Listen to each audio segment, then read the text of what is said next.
ॐ आचण्डाला प्रतिहतरयो यस्य प्रेम प्रवाहो लोकातीतोऽप्यहनजहो लोककल्याणमार्गम् त्रैलोक्येऽप्यप्रतिममहिमा जानकी प्राणबन्धो भक्त्या ज्ञानमृतवरवपु सीतया योगी रामः स्तब्धीकृत्य प्रलयकलितं वाहवोत्थं महान्तं हित्वा रात्रिं प्रकृतिसहजाम् अन्धतामीस्त्रमिश्रम् गीतं शान्तं मधुरमपि यः सिंहनादं जगर्ज सोऽयं जातः प्रतितपुरुषो रामकृष्णस्त्विदानीं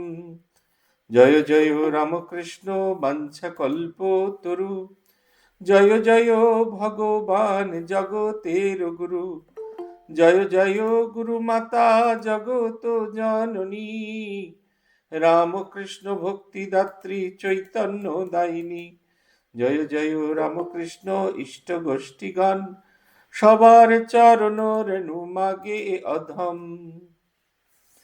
শ্রী ভগবানের অশেষ কৃপায় আবার আমরা সমবেত হয়েছি শ্রী শ্রী রামকৃষ্ণ পুঁথি থেকে পাঠ এবং আলোচনার উদ্দেশ্য নিয়ে। যে অধ্যায় থেকে আমরা পড়ছিলাম সেটির নাম হচ্ছে ভক্তদের সঙ্গে নানা রঙ্গ। এইখানে আমরা এতদিন হাজরা মশাইয়ের প্রতাপচন্দ্র হাজরার গল্প শুনছিলাম।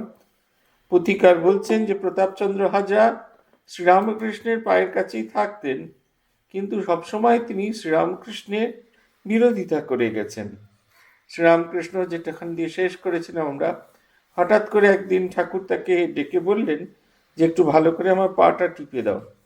তিনি কিছুতেই পা টিপতে পারছেন না, কিন্তু ঠাকুরও তাকে ছাড়ছেন না। অবশেষে অনেক রাত হওয়ার পর এবার তাকে বললেন যে তুমি এবার যেতে পারো।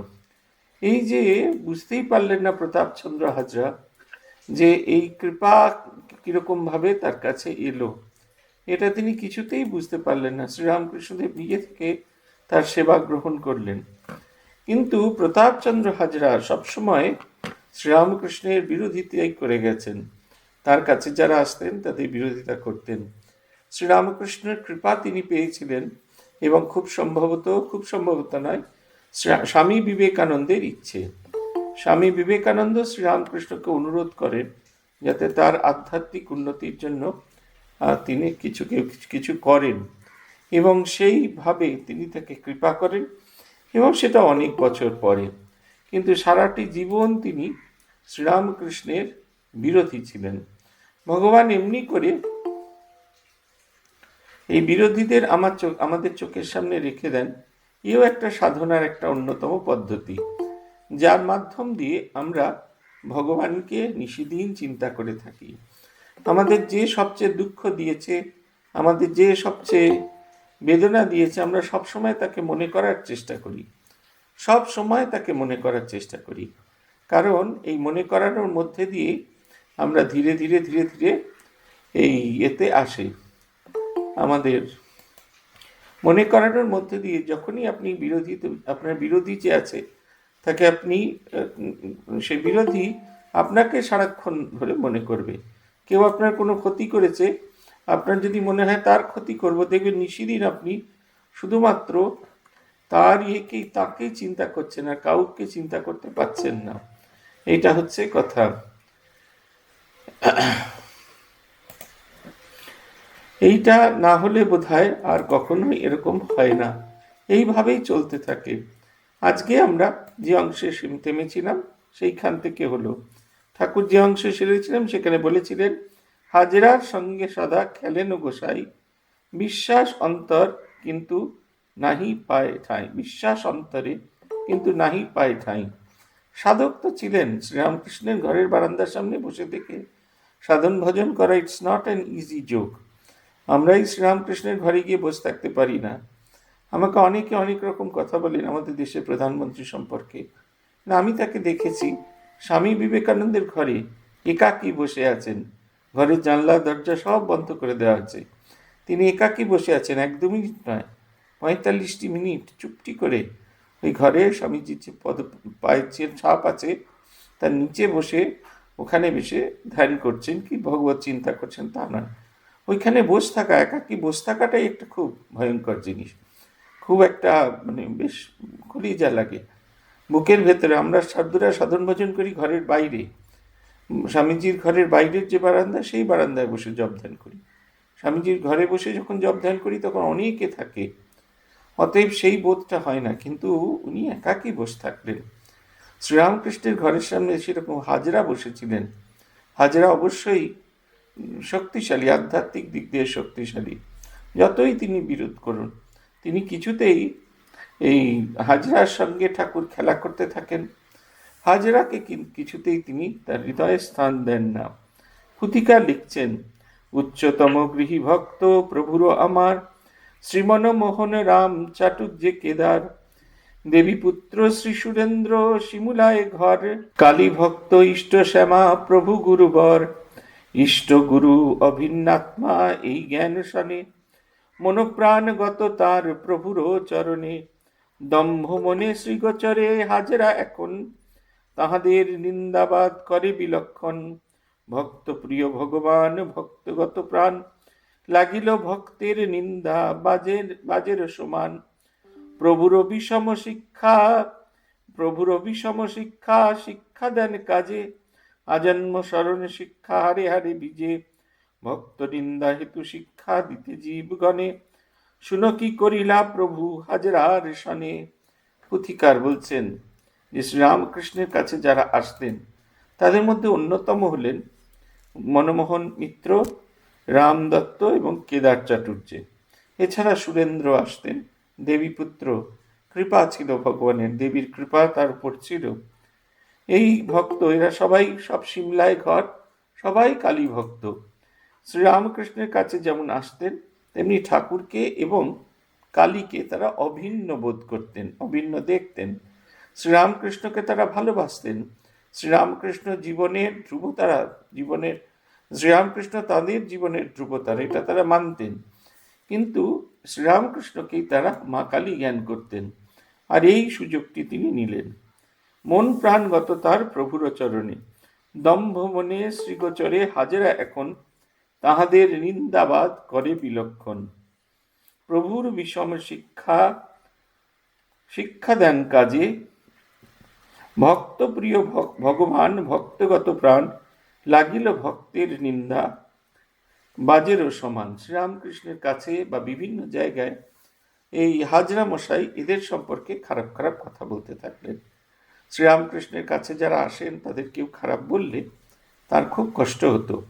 নরেন সম্পর্কে কত লোকে কত কিছু বলেছেন, উনি বিরোধিতা করে চলেছেন। নরেন এরমটি নয়, তোমাদের এরকমটি মনে হচ্ছে, ওরমটি মনে হতে পারে, প্রতি মুহূর্তে বিরোধিতা করেছেন। কখনো এই জিনিসগুলোকে তিনি সমর্থন করেননি। তাই ভক্তদের যখন তিনি অবমাননা করছেন তখন এর জন্য একটি উচিত শিক্ষা তার প্রাপ্তি হয়। সেই কাজটি শ্রীরামকৃষ্ণ করলেন। পুথিকার লিখছেন, পরদিন প্রতাপের বুকের ভিতর উঠিল শুলের ব্যথা অতি গুরুতর, সুস্থ কলেবর দেহ শুদ্ধাচার রহে, হেতু কি হঠাৎ কি হেতু ব্যথা সঞ্চারিল দেহে, কিছুই বুঝিতে নারী চিন্তে অনুক্ষণ, ঔষধ উচিত মতো করেন সেবন, উপশম কোনো মতে নহে তিল আদে, বাড়িতে থাকে বিষম প্রমাদ, রুগ্ন দেহ হইল বুকে বেদনার বাসা, শ্রীপ্রভুর কিছুই নাই করেন জিজ্ঞাসা, কত কথা তার সঙ্গে হয় রোজ রোজ, এখন আদতে কিন্তু নাহি নেন খোঁজ, হাজরার এই কষ্ট মনের ভিতর, বুকের বেদনা চেয়ে হইল কষ্টকর। শ্রীরামকৃষ্ণদেব ঠিক করলেন তিনি হাজরাকে শিক্ষা দেবেন। পরের দিন সকাল থেকে হাজরার খুব বুকে ব্যথা হয়েছে, ভীষণ যন্ত্রণা হচ্ছে। হাজরা কিছুতেই সেই যন্ত্রণা থেকে পেরিয়ে আসতে পারছেন না। কিন্তু হাজরার কাছে সবচেয়ে অবাক করা জিনিস, যে ঠাকুরকে হাজরা পাত্তাই দেন না, পাত্তা দেন না, তথাপি ঠাকুর নীতি তার খোঁজ করেন, তার সঙ্গে নানা গল্প করেন। আজ তার এত কষ্ট হচ্ছে, তার চেহারা দেখে মনে হচ্ছে তিনি ভীষণ কষ্ট পাচ্ছেন, অথচ ঠাকুর তার কোনো রকম খোঁজ শুদ্ধ করলেন না। এইটা একটা অদ্ভুত বিষয় শ্রীরামকৃষ্ণের দেখে হাজরা খুব অবাক হয়ে গেলেন। আপনাকে যিনি ভালোবাসেন, আপনার যার সঙ্গে খুব হৃদ্যতা আছে, সখ্যতা আছে, কোনো বিপদের দিনে তিনি যদি আপনার খোঁজ না নেন, তিনি যদি আপনার কথা না বলেন, অথবা যার সঙ্গে খুব ভালোবাসা আছে তিনি যদি অনেক দিন ফোন না করেন, আমাদের মনের ভিতরে খুব কষ্ট হতে থাকে। কেন কথা বলছে না, কি হলো, আমি কি করলাম, এরকম নানা রকম আমাদের ভাব মনে হতে থাকে। হাজরারও ঠিক সেই রকম। এটা বুকের বেদনার চেয়েও বেশি কষ্ট হতে থাকলো। শারীরিক যন্ত্রণা তবু রোগের কোনো ওষুধ খাইয়ে উপশম করা যায়, কিন্তু মনের এই যে যন্ত্রণা, এটা কিছুতেই যেন তিনি কাটিয়ে উঠতে পারছিলেন না। পুথিকা লিখছেন, উপশম কোনো মতে নহে তিল আদ, বরঞ্চ বাড়িতে থাকে বিষম প্রমাদ। রুগ্ন দেহ হইল বুকে বেদনার বাসা, শ্রীপ্রভু কিছুই নাহি করেন জিজ্ঞাসা। কত কথা তার সঙ্গে হয় রোজ রোজ, এখন আদতে কিন্তু নাহি নেন খোঁজ। হাজরার এই কষ্ট মনের ভিতর, বুকের বেদনা চেয়ে হইল কষ্টকর। বিবিধ ভাবিয়া যুক্তি কইল মনে মনে, অন্যত্র গমন শ্রেয় পরে প্রাতে পরদিনে। গোপনে গোপনে করে আয়োজন তারে, অন্তর বুঝিয়া তত্ত্ব শ্রীপ্রভু আমার। শ্রীমুখে মধুর হাস্য মৃদু হাস্য, শ্রীমুখেতে মধুর মৃদু হাস্য সহকারে হাজরা যেথা তারে তুষিবারে। শ্রীবদন বিগলিত হাস্য সুমধুর, যে দেখে তাহার জন্ম জন্ম দুঃখ দূর। দর্শন নাহি যার দূরদৃষ্ট দশা, বৃথা তার নরজন্ম ধরাধামে আসা। পুথিকার বলছেন যে হাজরার এই যে দুঃখ, এটা ঠাকুর অনুভব করতে পারছেন, কিন্তু আবার অনুভব করলেন আর হাজরা ভীষণ দুঃখ পাচ্ছেন, শ্রীরামকৃষ্ণ তাকে একেবারেই পাত্তা দিচ্ছেন না। তার মনে হতে থাকলো যে এখানে থেকে যদি ঠাকুর তাকে পাত্তাই না দেন, তাহলে তার থেকে কি লাভ, তার থেকে তো কোনো লাভ নেই। তিনি ধীরে ধীরে শ্রীরামকৃষ্ণ থেকে দূরে যাবার জন্য চেষ্টা করলেন। তিনি গোপনে গোপনে ব্যবস্থা করলেন এবং পরের দিন সকালে তিনি চলে যাবেন, এইরকমটা ঠিক হলো। পরের দিন সকালবেলা তিনি একটি অদ্ভুত জিনিস করলেন। মুখেতে মিষ্টি হাসি সহকারে ধীরে ধীরে হাজরার কাছে এসে উপস্থিত হলেন। যেন হাজরার মনেতে খুব দুঃখ হয়েছে, সেই দুঃখটা কাটানোর জন্য তিনি যেন মিষ্টি হাসি নিয়ে এলেন। বলছেন, শ্রীমুখেতে মধুর হাস্য সহকারে হাজির হাজরা যেথা তাহে তুষিবারে। শ্রীবদন বিগলিত হাস্য শ্রীমধুর, শ্রীবদন বিগলিত হাস্য সুমধুর, যে দেখে তাহার জন্ম জন্ম দুঃখ দূর। এটা একটা অপূর্ব কথা। শ্রীরামকৃষ্ণের হাসি, শ্রীরামকৃষ্ণকে চেনার যে নানা রকমের পরিচয় আছে, চিহ্ন আছে, তার রূপ, তার গান, তার ভাব সমাধি, তার বৈরাগ্য, তার বিবেক, তার কথা, তার সঙ্গে আরেকটি আছে হাস্য। বলছেন, মনমোহন মিত্রের বাড়িতে ঠাকুর গাড়ি থেকে নামছেন, মনে হলো যেন যেরকম কালো ঘন অন্ধকার আকাশের ভেতরে এই আমাদের কৃষ্ণপক্ষের অবসানে যেরকম শুক্লপক্ষের পূর্ণাঙ্গতা প্রাপ্ত পায় পূর্ণিমার চন্দ্রোদয়ের মধ্যে দিয়ে, সমস্ত আলোক দিক দিগন্ত সেটা ভরে যায়, ঠিক সেই রকম ঠাকুর যখন গাড়ি থেকে নামলেন, তার হাসি দেখে মনে হচ্ছিল যে যারা ওখানে উপস্থিত আছেন সকলের হৃদয়ের ভিতর যেন কেউ আনন্দের সঞ্চার করেছে। পুথিকার বলছেন যে শ্রীবদন বিগলিত হাস্য সুমধুর, যে দেখে তাহার জন্ম জন্ম হয় দূর। দর্শন নাহি যার দূরদৃষ্ট দশা, বৃথা তার নরজন্ম ধরাধামে আসা। শ্রীরামকৃষ্ণকে দেখে যে তার হাসি প্রত্যক্ষ করেনি, তার বৃথা নরজন্ম ধরাধামে আসাটা বৃথা। এই যে শ্রীরামকৃষ্ণকে দেখা, এটা কিন্তু খুব ইম্পর্টেন্ট জিনিস আমাদের জীবনে। আমাদের বড়রা খুব উৎসাহ দিতেন এই শ্রীরামকৃষ্ণ মন্দিরে গিয়ে ঠাকুরকে যেন ভালো করে আমরা দেখি। আমাদের দেখা হয় না, আমরা আনুষঙ্গিক জিনিস দেখতে গিয়ে শ্রীরামকৃষ্ণকে দেখি না। শ্রীরামকৃষ্ণ জন্মদ্বীপ তিথির দিন একবার আমার মন্দিরে ডিউটি পড়েছিল। ঠাকুরকে একটা হলুদ রঙের সিল্কের কাপড় পরানো হয়েছিল, আর গলায় পরানো হয়েছিল স্ফটিকের মালা। স্ফটিকের কাজ যেরকম, যে রঙের বর্ণের উপর রাখা হচ্ছে সেই বর্ণ ধারণ করবে, তাই দূর থেকে মনে হচ্ছিল ঠাকুর যেন সোনার মটরদানা পড়ে আছে। দুজন ভদ্রমহিলা প্রণাম করছেন। তারা বলছেন, দেখো দেখো এদের কি হীন দশা হয়েছে। শ্রীরামকৃষ্ণদেব ছিলেন কামিনী কাঞ্চন ত্যাগী, আর এরা তার জন্মতিথির দিন গলায় একটা সোনার মটরদানা পরে রেখেছেন। তারা ঠাকুরকে একবারও ফিরে তাকালেন না, যেটুকু সময় দেখার তাকালেন না, প্রণাম করলেন না। তাদের দুজনেরই আলোচনা ওই মটরদানা আর হলুদ কাপড়, ওতেই চলে গেল। তাই পুথিকার বলছেন যে দেখে তাহার জন্ম দুঃখ হয়, দর্শন নহে যার দূরদৃষ্ট দশা, বৃথা তার নরজন্ম ধরাধামে আসা।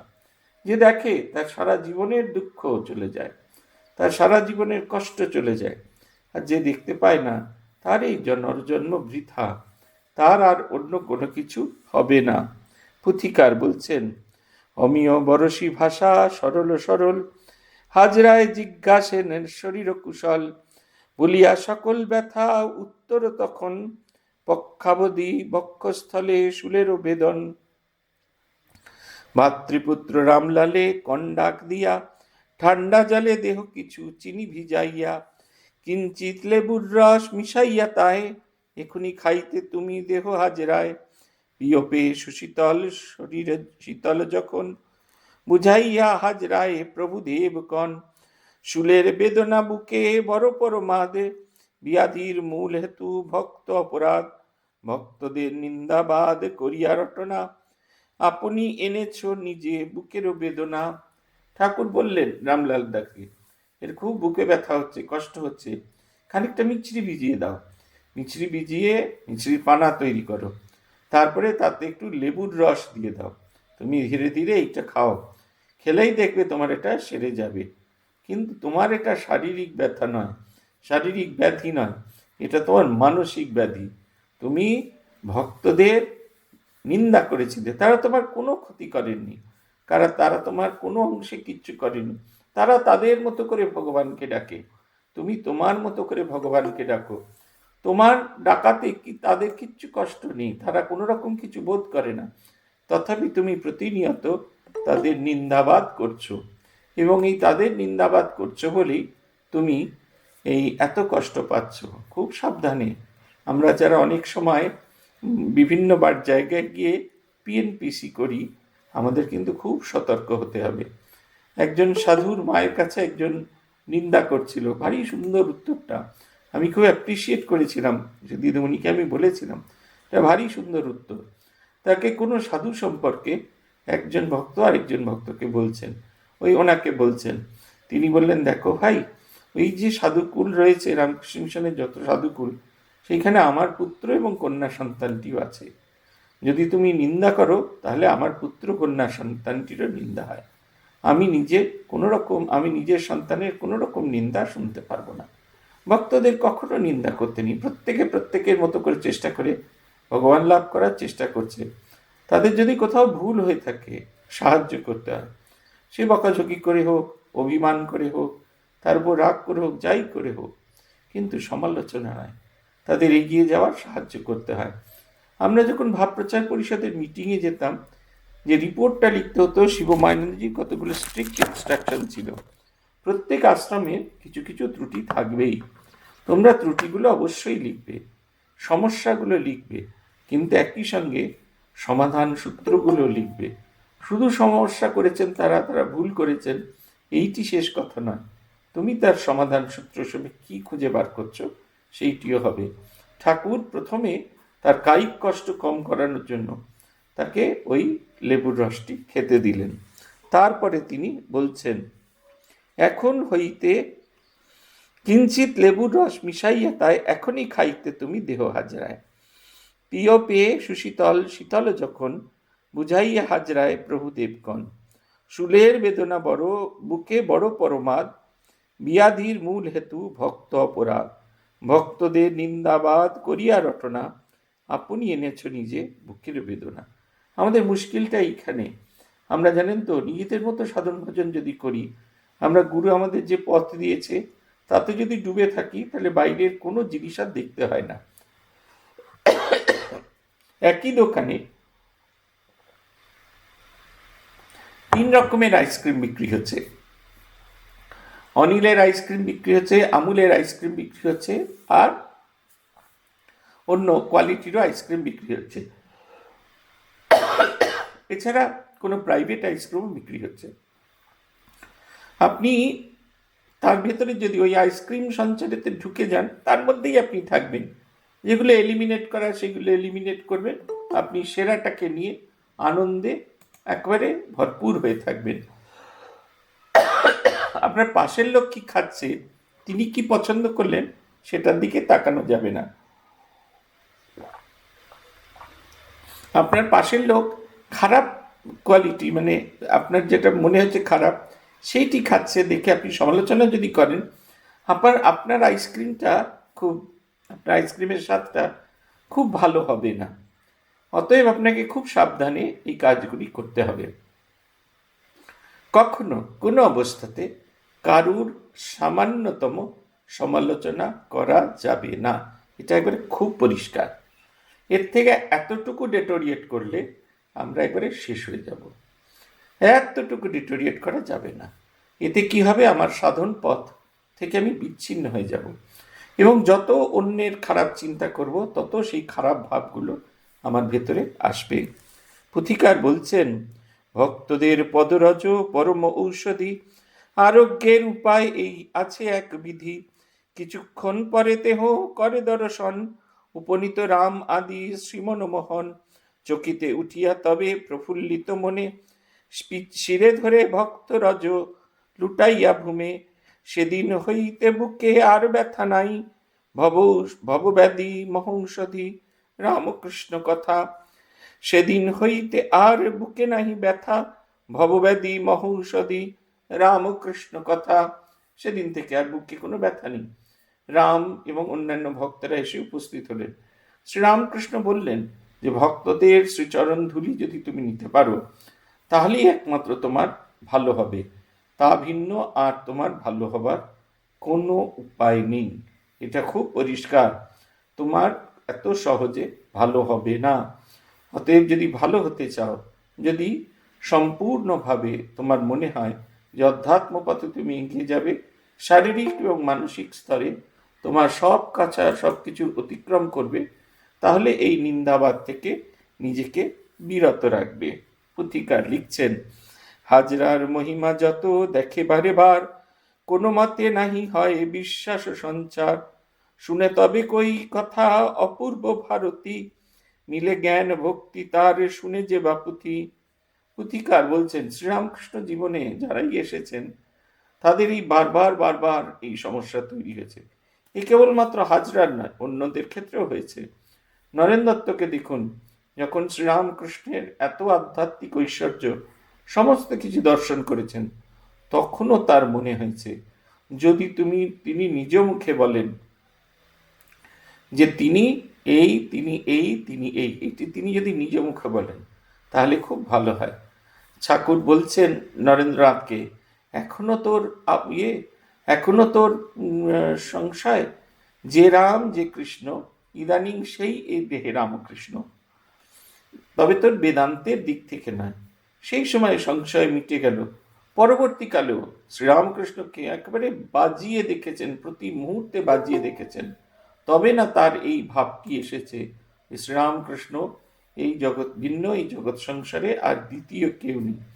শ্রীরামকৃষ্ণ সম্পর্কে পরবর্তীকালে তিনি আর কিচ্ছু লিখতে পারেননি, কোথাও কখনো বলেননি, কারণ প্রাথমিক সংশয় ছিল। সেই সংশয় যখন নিরসন হলো, তখন তার এমন একটা বিশ্বাস, এমন একটা ভক্তির জায়গায় পৌঁছে গেলেন, সেই অবস্থাতে তিনি কিছুতেই শ্রীরামকৃষ্ণকে আইডেন্টিফাই করতে পারছেন না। এটা সবার ক্ষেত্রে। হলদারি, এই ঠাকুর তাকে দেখালেন, হলদারি গিয়ে আমরা দেখব হৃদয়রামকে বলছেন যে আর কোনো রকম সংশয় হবে না, আর কোনো রকম কিছু হবে না। কিন্তু আবার যেই বেরিয়ে যাচ্ছেন, অমনি হলধারী শ্রীরামকৃষ্ণ সম্পর্কে নিন্দাবাদ করছেন। তাই বলছেন, এটা বারবার বলছেন, হাজরার মহিমা যত দেখে বারবার, কোনো মতে নাহি হয় বিশ্বাস সঞ্চার। এত কিছু দেখছেন, তথাপি তার কোনো মতেই বিশ্বাস সঞ্চার হচ্ছে না। পুথিকার লিখছেন, দিনেকে হাজরা কহে অতি সঙ্গোপনে, ভকত রাখাল লাটু এই দুইজনে, বৃথা কেনে এইখানে ছাড়ি ঘর দোর, উন্নত কিমত আছে করিস ইহার, সাধন ভজন কথা ধ্যান জপচয়, এই খাইয়া খেলিয়া নষ্ট করিয়া সময়, কেন নাহি কহ গিয়া উহার নিকটে, দিন পক্ষ মাস বর্ষ বৃথা যায় কেটে, অকপট হৃদয় প্রভুর ভক্তদয়, বালক বয়স চিত্ত সরলাতিশয়, বুঝিলেন মিথ্যা নয় হাজরার কথা, মনক্ষুণ্ণ বিষণ্ণ বদন জানে সেথা, সেইখানে শ্রীমন্দিরে প্রভুদেব রায়, আপনে আপনাগত বসিয়া খট্টায়, সকলেই বটে ভক্ত উনদুন নাই, সেই রামকৃষ্ণ কল্প তরুর মূলে ঠাঁই, প্রভুর পরম প্রিয় যতনের ধন, কিন্তু ভাব ভেদে সবে প্রত্যেক রকম, লাট্টুর সেবক ভাব সেব্য শ্রী গোসাই, কিছু গিয়া কয় কথা হেন শক্তি নাই, আজ্ঞাপর সেবাপর যুক্ত কর দূরে, রাখাল ছেলের মতো কোলের উপরে, জানাইতে মনোভাব শ্রীপ্রভুর কাছে, সর্বাগ্যে রাখাল চন্দ্র লাটু চলে পিছে, কেশ কুণ্ড নয়ন সহ জর স্বর, রাখাল কহেন কথা প্রভুর গোচর, এতদিন এইখানে দিবা বিবা বরি, কি হইল ফল কিছু বুঝিতে না পারি, শুনিবানি রাখালের প্রভু গুণধর, আতঙ্কে শিহরে অঙ্গে সভিত অন্তর, চমকিয়া উঠিয়া কহেন সেই ক্ষণে, অনিমেষে নিরখিয়া রাখালের শনে, কে বা দিল হেন শিক্ষা ভীষণ বারতা, এ নহে তোদের নিজ অন্তরের কথা, নিরমল চিত্ত তোরা অন্তর সরল, তাতে তাহেকে ঢালিয়া দিল ভীষম গরল, জোর হাতে জোর স্বরে জড়স্বরে শিরে হাত বুদ্ধি আলথাল, হাজরার শিক্ষা ইহা কহেন রাখাল। এত কিছুতে শিক্ষা হয় না। এই এতদিন তিনি এই ভক্তদের নিন্দা করছিলেন, তাতে তার এত কষ্ট হলো, তার থেকে তিনি মুক্তি পেলেন, কিছুতেই শিক্ষা হয় না। হাজরার মতোই আমাদের হৃদয়রামের অবস্থাও ঠিক সেরকম ছিল। হৃদয়রাম মাঝে মাঝে আঘাত পেতেন। তিনি শ্রীরামকৃষ্ণের ভাগনা, অতএব শ্রীরামকৃষ্ণের মতোই তার সমস্ত কিছু হবে, এই ভাবনা চিন্তা করে তিনি শ্রীরামকৃষ্ণকে অবজ্ঞা করতেন। তারপরে যখন বিপদে পড়তেন তখন ঠাকুরই তাকে রক্ষা করতেন। তথাপি ঠাকুরের কারণে তার বেশকারী সহযোগীর পদে আসা, ঠাকুরের কারণে তিনি কৃষ্ণ মন্দিরে পূজা করার সুযোগ পেয়েছিলেন, ঠাকুরের কারণে তিনি কালী মন্দিরে পূজা করার সুযোগ পেয়েছিলেন। কিন্তু কালী মন্দিরে পূজা করার পর তিনি মনে করতেন, যে আসনে আমার মামা বসে পুজো করছে সেই আসনে আমিও পুজো করেছি, মামা এখান থেকে তার আধ্যাত্মিক উন্নতি হয়েছিল, আমি এই সাধন ভজন কালীর সেবা করেই আমি উন্নতি পাব, আমার মামা টামার কোনো প্রয়োজন নেই। যে মানুষ, এটা একটা অদ্ভুত, শ্রীরামকৃষ্ণ জীবন আমাদের কাছে অদ্ভুত খেলা দেখায়। এই যে ভৈরবী ব্রাহ্মণী, এতদিন তিনি শ্রীরামকৃষ্ণকে অবতার হিসেবে প্রকাশ করার জন্য এত চেষ্টা করেছেন, সেই ভৈরবী ব্রাহ্মণীর মনে হচ্ছে শ্রীরামকৃষ্ণ ইজ নাথিং। ঠিক তাই একবার আঘাত পেয়েও হাজরার শিক্ষা হলো না। তিনি এরপরে আবার একটা অন্য কাজ করলেন। তিনি লাটু মহারাজ এবং রাখাল মহারাজ, তারা যারা ওখানে থাকতেন তাদেরকে পাকড়াও করলেন এবং পাকড়াও করে বললেন যে এইখানে তোমরা কি করছো, বৃথা কেন এইখানে ছাড়ি ঘর ধর, উন্নতি কিমত আছে করিলে ইহার, সাধন ভজন কোথা ধ্যান অপচয়, খাইয়া খেলিয়া নষ্ট করিয়া সময়, কেন নাহি কহ গিয়া উহার নিকটে, দিন পক্ষ মাস বর্ষ বৃথা যায় কেটে। বলছেন তোমরা তাকে গিয়ে তো বলতে পারো, কোথায় সাধন ভজন করছো তোমরা, তোমরা তো খালি খেলছো, মজা করছো, খাচ্ছ, দাচ্ছ, ঘুমোচ্ছ আর দিন অতিবাহিত করছো। যাও গিয়ে তাকে গিয়ে বলো, এইখানে যে আমরা আছি আমাদের কি আধ্যাত্মিক উন্নতি হয়েছে। লাটু মহারাজ বলতে রাজি হলেন না, কারণ লাটুর ভাব হচ্ছে তিনি শ্রীরামকৃষ্ণের সেবক, সেবকের কখনো এত কথা বলা সাজে না, তাই তিনি কোনো কথা বললেন না। রাখাল মহারাজ সন্তানের মতো তিনি এগিয়ে গেলেন ঠাকুরের কাছে, তার বড় বড় দুটি চোখ উজ্জ্বল করে ঠাকুরের দিকে তাকিয়ে বললেন, আমরা এতদিন এখানে আছি, কই আমাদের তো কোনো রকম আধ্যাত্মিক উন্নতি হলো না। ঠাকুর বলছেন, শুনো, পুতিকা লিখছেন, শুনি বাণী রাখালের প্রভু গুণধর, আতঙ্কে শিহরে অঙ্গে সবিত অন্তর, চমকিয়া উঠিয়া কহেন সেই ক্ষণে, অনিমিষে নিরখিয়া রাখালের পানে, কেবা দিল হেন শিক্ষা ভীষণ বারতা, এ নহে তোদের নিজ অন্তরের কথা। একবারে সঙ্গে সঙ্গে, খুব এক্সপিরিয়েন্স লোক তো, সঙ্গে সঙ্গে বললেন, এ শিক্ষা তোদের কে দিল, কার কাছ থেকে তোরাই শিক্ষা প্রাপ্ত হলি? এই নিয়ে শারদানন্দজির জীবনের একটি ঘটনা আছে। একজন ব্রহ্মচারী বর্ষাকালে শ্রী শ্রী মায়ের বাইরে যাওয়ার জন্য জয়রামবাটিতে মহারাজের অনুমতি প্রার্থনা করতে এসছেন। মহারাজ বললেন, এ সময় যেও না, ম্যালেরিয়া হবে। বলছেন, না, আমি মাকে বলেছিলাম, মা যেতে বলেছেন। তো বলছেন, মাকে বলেছিলাম কথাটা, মা যেতে বলেছেন, মা যেতে বলেছেন। তিনি শারদানন্দজি উত্তর দিলেন, মা তোমায় যেতে বলেননি, তুমি বারবার করে বলেছ মা তোমার ওখানে যাব, তোমার ওখানে যাব, তাই মা বাধ্য হয়ে তোমাকে যাওয়ার অনুমতি দিয়েছেন। তারপরে কথাটা দারুণ, কোনটা যে আমার কথা আর কোনটা যে তাঁর কথা এটা আমরা বুঝতে পারি না। এই যে কোনটা যে আমার কথা আর কোনটা শিখিয়ে দেওয়া, এটা ধারণা করার ক্ষমতা শ্রীরামকৃষ্ণের আছে, কারণ তিনি এদের পালস বোঝেন, এদের নেচার বোঝেন। এই জাতীয় কুটো জিনিস বলার মতো মানুষ তারা নয়। জড়স্বরে রাখাল ধীরে ধীরে আলথাল হয়ে, তাদের তো বুদ্ধি আলথাল হয়ে গেছে, কি করে বলছেন তারা, একেবারে বলার মতো। আমরা আত্মস্থানজিকে জিজ্ঞেস করেছিলাম, কেউ মিথ্যে কথা বললে আপনি কি করে ধরেন? ভারী সুন্দর একটি কথা বলেছিলেন, বলছেন তোরাও ভবিষ্যতে ধরতে পারবি। এই টিপসটা আমি আপনাদেরও বলি। বলছেন গলার এই যে গলার স্বর, বলার যে ভঙ্গি, এটা বদল হয়ে যায়। আর তার কারণ তার ব্রেন দুটো ভাগ হয়ে যাচ্ছে। সবসময় যে মিথ্যেটা বলছে সেইটা তাকে মনে রাখতে হচ্ছে, কারণ তার পরবর্তী যে কথাটা আসবে তার সাথে ওটা রিলেটেড থাকবে। সেবা প্রতিষ্ঠানে গিয়েছি, একজন এসেছেন এক মহারাজের কাছে কনসেশন করার জন্য। সে ভদ্রমহিলার সঙ্গে এক ভদ্রলোক দাঁড়িয়ে আছেন। মহারাজ জিজ্ঞেস করেন, কে হয় আপনার? বলছি, আমার মামাতো ভাই। বলছে, ও আচ্ছা, মামাতো ভাই। এবার মহারাজ লিখছেন কি কি তাহলে টেস্ট করাবেন, কীরকম কি করবেন। এইসব হয়ে যাওয়ার পর হঠাৎ করে তিনি, তাহলে কে হয়? বলছে, এটা আমার পিসতুতো ভাই। বলছেন কি 5 মিনিটের মধ্যেই মামাতো আর পিসতুতো হয়ে গেল? বলছেন, এটা মিডল ম্যান, আপনাকে নিয়ে এসছে, এখান থেকে যেটুকু ছাড় পাবে তার থেকে টাকা আপনার কাছ থেকে নেবে। কেন এরকম করে? আমি অবাক বিস্ময়ে তাকিয়ে আছি। লোকটা যে মিডলম্যান, তাকে দেখলে বোঝা যাচ্ছে না। ভদ্রমহিলাও যেরকম দেখতে, তিনিও প্রায় সেই রকম পোশাক আশাক পরে আছেন, কিন্তু এদের ঘাঁটতে এটা ধরে ফেললেন। গলার টোনাল কোয়ালিটি চেঞ্জ হয়ে যায়। রাজা মহারাজের টোনাল কোয়ালিটি চেঞ্জ হয়ে গেছে। ঠাকুর বলছেন, এ বুদ্ধি তোদের না, এই কথা বলবার তোদের যোগ্যতা নেই।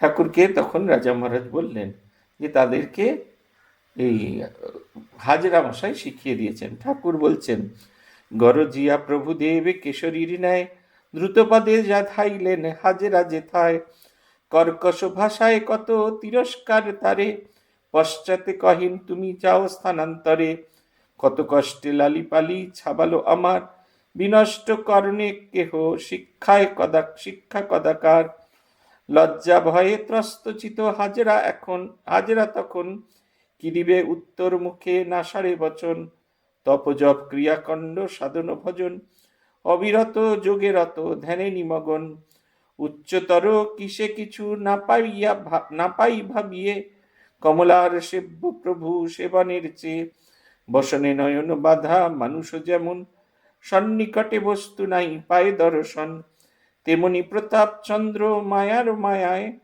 এক ঘরে প্রভুদেব দেখিতে না পায়, দেহ আঁখি ভগবান রাখো এ অধীনে, ভক্তি রাহে যেন তব ভক্তের চরণে। পুতিকার বলছেন, যে হাজরা মশাইয়ের কাছে তিনি চলে গেলেন, গর্জে তিনি চলে গেলেন, এবং শুধু গর্জে চললেন না, অদ্ভুত, তাকে দেখে মনে হচ্ছে যেন সিংহ বেরিয়ে পড়েছে। কি সুন্দর কথা বলেছেন, সিংহ যখন কেশরীর ন্যায়, গর্জিয়া প্রভুদেব কেশরীর ন্যায় দ্রুত পদে হাজরার কাছে চলে গেলেন। বলছেন, আমি এত কাণ্ড করে এদেরকে একটু একটু করে তৈরি করছি, এদের আধ্যাত্ম জীবনকে সুন্দর করার চেষ্টা করছি, আর তুমি সেটাকে নষ্ট করার চেষ্টা করছো। তুমি তো ভারী বাজি, তোমার এখানে থাকা হবে না। বলছেন, কত কষ্টে লালি ছাবালো আমার, বিনষ্ট কারণে দেহ শিক্ষা কদাকার। লজ্জা ভয়ে ত্রস্তচিত হাজরা তখন কি দিবে উত্তর মুখে, না সরে বচন। কি বলবে তার ঠিক নেই। তখন তিনি ঠিক করলেন যে সাধন ভজন করবেন, সাধন ভজন করে তিনিও শক্তি অর্জন করবেন, এবং তিনিও শ্রীরামকৃষ্ণের মতো এই অবস্থাকে তিনি চুপ করে থাকার চেষ্টা করেন, এবং চুপ করে থাকার জন্য তিনি ব্যবহার করলেন সাধন ভজন, জপ তপ ক্রিয়াকাণ্ড এই সমস্ত করতে থাকলেন, এবং সমস্ত কিছু উচ্চতর কোনো কিছুতে শান্ত হওয়ার চেষ্টা করলেন। অবশেষে তিনি জানলেন যে শ্রীরামকৃষ্ণের শ্রীপাদপদ্মে পড়ে গিয়ে ক্ষমা প্রার্থনা না করলে এই যে অপরাধ করেছেন এর থেকে কোনো মুক্তি নেই। বলছেন, এই হচ্ছে এক অদ্ভুত মায়া। অবতার পুরুষ আমাদের সামনে থাকেন, আমাদের জীবন পথে কত কি আমাদের তিনি দেখান। আমরা তার কাছে কখনো কোনো অবস্থাতে ফিরে যেতে চাই না। আমাদের একবারও ইচ্ছা হয় না ভগবানের কাছে থাকি, ভগবানের স্বরূপকে দর্শন করি। আমরা কাছাকাছি থেকেও বহু দূর দূর ঘুরে বেড়াতে থাকি। পুথিকার বলছেন, এক ঘরে প্রভুদেব দেখিতে না পায়, তেমনি প্রতাপচন্দ্র মায়ার মায়া। দেহ আঁখি ভগবান রাখো এ অধীনে, ভক্তি রহে যেন তব ভক্তের চরণে। তোমার শ্রী চরণে যেন আমার ভালোবাসা ভক্তি থাকে, আমি যেন তোমায় অনুভব করতে পারি, আমি যেন তোমাকে বুঝতে পারি, এইটুকু তুমি আমায় করে দাও। ভগবানের কাছে এটা আমাদের নিত্য প্রার্থনা, যে আমরা যেন তাকে চিন্তা করতে পারি, আমরা যেন তাকে ভাবতে পারি। আমাদের ভেতরে আমাদেরও তাকে অনুভব করার মতো শক্তি নেই, কিন্তু তিনি যে মন্ত্রাকারে আমাদের জীবনে এসেছেন। আমাদের গুরুরা যখন মন্ত্র দীক্ষা দেন, তারা ভগবত দর্শন আমাদের করিয়েই দেন, মানে ভগবানকে দর্শন করার যে পথ সেটির সঙ্গে আমাদের পরিচয় করিয়ে দেন। আমরা যদি সেই পথে হাঁটতে শুরু করি, অনেকখানি পথ, একটা লণ্ঠন দিয়ে দেন হাতে, সেই আলো দেখে, লণ্ঠনটা হচ্ছে মন্ত্র, সেই আলোটা দেখে দেখে যদি যেতে চাই, তাহলে দেখব পথে অনেকগুলো মশাল নিভানো অবস্থায় আছে। আমার আলো থেকে যত সেই মশালগুলোতে একটা একটা করে প্রজ্বলিত করব, ক্রমে ক্রমে সেই রাস্তাটা আলোকোজ্জ্বল হয়ে যাবে। ভগবান আমাদের সেই কৃপা করুন, আমরাও যেন ভগবানকে এইভাবে ভালোবাসতে পারি, কখনো তার কৃপা থেকে বঞ্চিত না হই। জয় জয় রামকৃষ্ণ বাঞ্ছা কল্প তরু, জয় জয় ভগবান জগতের গুরু, জয় জয় গুরু মাতা জগত জননী, রামকৃষ্ণ ভক্তিদাত্রী চৈতন্য দায়িনী। জয় জয় রামকৃষ্ণ ইষ্ট গোষ্ঠীগণ, সবার চরণ রেণু মাগে অধম। ওম শান্তি শান্তি শান্তি। হরি ওম তৎসৎ। শ্রীরামকৃষ্ণার্পণমস্তু।